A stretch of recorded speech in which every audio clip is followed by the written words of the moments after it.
We all feel in control of our actions and thoughts. It's what defines us. But as biology and technology begin to intertwine, the question remains, could your brain be hacked? The truth is, the brain is an electrical device, and because of this, we can interface it to our own electronic devices. In fact, hundreds of thousands of people are already taking advantage of this with cochlear implants, a type of hearing aid which mimics sound in the brain through electrical impulses. However, electricity isn't exactly precise. It ends up spreading signals across many neurons in the brain, and in the case of hearing, this can make the signal muddy or blurry. To solve this problem, researchers have found a way to use light, which you can aim and is much more precise, to stimulate the desired parts of the brain. And it's this light that may be the key to very specific control over the brain. But first, these cells must somehow learn how to use light as an input source. As crazy as it may seem, a harmless, non-reproducing virus is used to insert genes in the desired neurons or brain cells.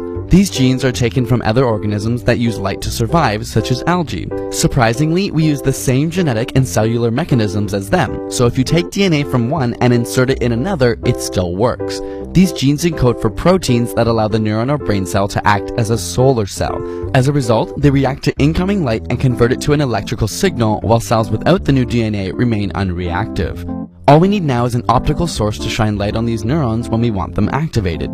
Create this setup within the reward systems of the brain and you could make someone happy with the push of a button. Stick it into the motor cortex and you could control parts of movement. And this is exactly what scientists have done. This mouse has fiber optic cables wired into its right motor cortex, which controls movement to the left. As soon as the light is shot into its altered solar panel neurons, it cannot help but run to the left. Its thoughts and actions have been hacked. So, what happens when we begin to stick technology into our brains? On the one hand, it may open the doors to managing physically debilitating diseases, personality disorders, or even conditions such as depression. Turn on or off the necessary cells, and voila! Heck, the average person may be able to integrate this technology in order to augment their vision or play video games in their mind. And as we begin to understand the intricacies of the brain, which regions specifically control which actions and thoughts, this technology will bear even more significance. However, the ethical concerns and risks lurk quietly around the corner. So, knowing that your brain could be hacked, would you want this technology in your brain?